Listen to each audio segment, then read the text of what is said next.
Hi అండి. అందరికీ నమస్కారం. ఈరోజు మా గోదావరి స్పెషల్ చేపల పులుసు ఎలా చేయాలో చూపించేస్తాను.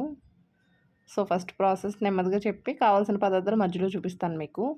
ఫస్ట్ చింతపండు ఒక పెద్ద నిమ్మకాయ సైజ్ చింతపండు నానబెట్టి పక్కన ఉంచుకోండి.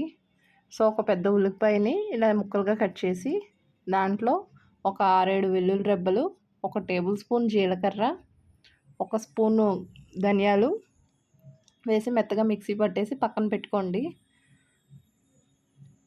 ఇప్పుడు చేపలు శుభ్రంగా కడిగేసి క్లీన్ చేసి పెట్టుకున్న వాటిల్లో నేనైతే నేను ఒకలా చేస్తాను. కొంతమంది ఏంటంటే అన్నీ కలిపేసి దాకలో డైరెక్ట్ పెట్టేసి పులుసు వేసేసుకుంటారు. నేనైతే ఫస్ట్ ఇలా చేప ముక్కల్ని కడిగిన తర్వాత ఒక స్పూన్ ఆయిల్ వేసుకుని కారం మనం స్పైస్ మనం ఎంత కారం తింటామో అంత కారం నేను ఇక్కడే యాడ్ చేసేస్తాను. నేను ఇక్కడ 3-4 స్పూన్లు కారం యాడ్ చేసి ఇంకొక స్పూను ఆయిల్ వేసి ఈ కారాన్ని ముక్కలకు బాగా పట్టేలాగా కలుపుకుంటాను. ఓన్లీ కారం ఒకటే యాడ్ చేశానండి ఇక్కడ. ఈ కారము నూనె ముక్కలకు బాగా పట్టేలాగా ముక్కలకు పట్టించుకుంటాను. బాగా కలుపుకోవాలండి. ముక్కల్ని పిసికేయకూడదు. జస్ట్ పైన అలాగా మసాజ్ చేస్తే మీకు కారం అన్నీ దానికి పడతాయి. చూడండి ఇక్కడ తలకాయ లవర్స్ ఎంతమంది ఉన్నారు. చేప రుచి అంతా తలకాయలోనే ఉందనిపిస్తుంది నాకైతే. డెడికేటెడ్తో చేప తలకాయ తినేవాళ్ళకి అది.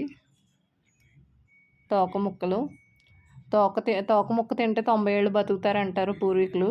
అది ఎంతవరకు నిజమో తెలీదు. ప్రాసెస్ చూపించేస్తాను వచ్చేయండి. ఇక్కడ ఇలాగ ముక్కలు కారం పెట్టిన ముక్కలు పక్కన పెట్టుకుని అల్లం ఉల్లిపాయ పేస్ట్ చేసి పెట్టుకున్నాం కదా, చింతపండు రసం తీసుకుని ఉంచుకోవాలి. మామిడికాయ చింతపండు పులుపు తక్కువ వేసుకోవాలి మామిడికాయ వేసినప్పుడు. మామిడికాయ ముక్కలు పొడుగ్గా కట్ చేసి పెట్టుకోండి. ప్రాసెస్ చూపించేస్తాను వచ్చేయండి. స్టవ్ ఆన్ చేసి ఒక వెడల్పాటి కడాయి పెట్టుకుని చేపల కూరకి గిన్నె వెడల్పుగా ఉండాలి. ఇక్కడ 3-4 గరిటెలు ఆయిల్ వేసుకున్నాను నేను. ఆయిల్ వేడెక్కాక ముందుగా మనం పేస్ట్ చేసి ఉంచుకున్నాం కదా, ఉల్లిపాయల పేస్ట్ ఎలాగో చూపించాను. ఆ పేస్ట్ అంతా ఇక్కడ యాడ్ చేసేసుకోండి. ఇది సిమ్లో పెట్టండి, హై ఫ్లేమ్లో కాకుండా సిమ్లో పెట్టి కొద్దిగా పసుపు, రుచికి సరిపడేంత కళ్ళుప్పు, సరిపోకపోతే మనం తర్వాత యాడ్ చేసుకోవచ్చు.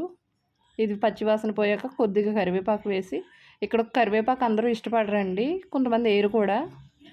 మాకైతే ఇంట్లో ఇష్టంగా తింటారు. నేను కొంచెం కరివేపాకు యాడ్ చేశాను, ఫ్లేవర్ బాగుంటుంది, స్మెల్. సిమ్లో పెట్టి వేయించుకుంటున్నాను.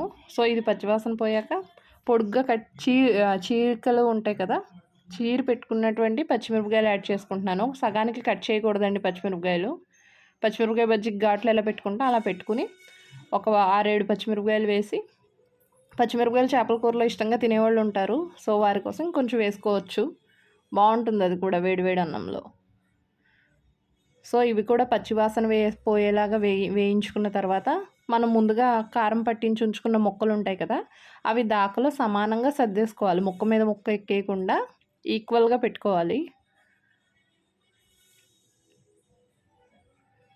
సమానంగా పెట్టుకోవాలండి. ఒకదాని మీద ఒకటి పెట్టేసి ముక్కని ఇరగొట్టేసుకోకూడదు. ఈక్వల్గా సర్దుకోవాలి.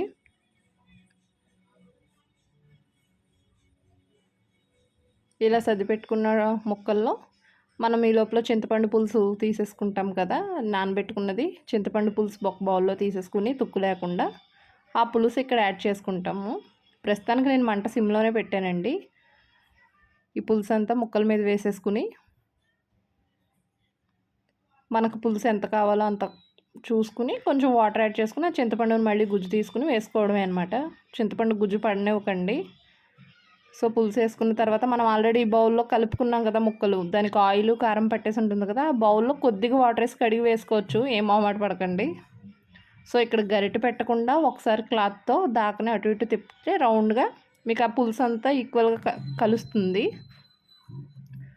అలా ఒకసారి కలుపుకుని కొద్దిగా కొత్తిమీర వేసి ఇప్పుడు మంట హై ఫ్లేమ్లో పెట్టుకోండి. కొత్తిమీర పైన కొంచెం వేసి మళ్ళీ లాస్ట్లో యాడ్ చేసుకుంటాం కదా, కొద్దిగా వేయండి సరిపోతుంది. ఇప్పుడు దాకని బాగా కలిపి హై ఫ్లేమ్లో మంట ఉంచుకోండి. మూత పెట్టేసి ఒక 5 నిమిషాలు హై ఫ్లేమ్లో పులుసును ఉడికించుకోండి. సో కొంచెం ఇలాగా ఒక 5 నిమిషాలు అయిన తర్వాత మూత తీస్తే పులుసు చూసారా ఎలా ఉడుకుతుందో. ఈ ఉడుకుతూ ఉండగానే మనం ముందుగా పొడుగ్గా కట్ చేసి పెట్టుకుంటాం కదా మామిడికాయ ముక్కలు. ఒక్కొక్కళ్ళు మామిడికాయ వేసుకుంటారు, బెండకాయ ముక్కలు వేసుకుంటారు పొడుగ్గా కట్ చేసి. మామిడికాయ దొరికితే మామిడికాయ వేసుకోండి, లేదా బెండకాయలు వేసుకున్నా చాలా అంటే చాలా బాగుంటుంది. మా గోదావరి వాళ్ళకైతే ఇదంటే చాలా ఇష్టం. మామిడికాయ పులుపుని బట్టి మనం చింతపండు పులుపు తగ్గించుకోవాలి. మామిడికాయ పుల్లగా ఉంటే చింతపండు తగ్గించుకోవాలి. ఇన్ కేస్ మామిడికాయ లేకపోతే చింతపండు పులుపు ఎక్కువ వేసుకోవాలి, పులుపు కారాలు ఎక్కువ తినేవాళ్ళు. సో ఇక్కడ ముక్కలు యాడ్ చేసి ఇలా మరుగుతుండగానే ఒకసారి మళ్ళీ బాగా కలుపుకుని దాకని, గరిటె మాత్రం యూస్ చేయకండి, ఇలా తిప్పితే సరిపోతుంది, పులుసు అంతా పట్టేస్తుంది ముక్కలకి. సో ఇలా ముక్కలు వేసుకున్న తర్వాత ఒక 5 నిమిషాలు మళ్ళీ హై ఫ్లేమ్లో పెట్టి మూత వేసేసుకోండి. 5 నిమిషాలు అయిన తర్వాత మూత తీసి ఒకసారి ఇక్కడ పులుపులు, ఉప్పులు, కారాలు చెక్ చేసుకోండి. మనం ముందు కళ్ళుప్పు యాడ్ చేసాం కదా, ఒకవేళ ఉప్పు కనుక సరిపోలేదు అనుకుంటే ఇక్కడ యాడ్ చేసుకోండి. నాకైతే సరిపోయింది. ఇలా దగ్గరికి అయ్యాక నేను ఇప్పుడు సిమ్లో పెట్టి కొద్దిగా వేయించి ఉంచిన జీలకర్ర పొడి స్ప్రింకిల్ చేసుకుంటున్నానండి. ఫ్లేవర్ బాగుంటుంది, స్మెల్ చాలా బాగా వస్తుంది. చిటికెడు, ఎక్కువ అవసరం లేదు, ఆల్రెడీ మనం ఉల్లిపాయ పేస్ట్లో మిక్సీ కొట్టాం కాబట్టి వేయించిన పొడి ఇక్కడ స్ప్రింకిల్ చేసి ఒకసారి తిప్పి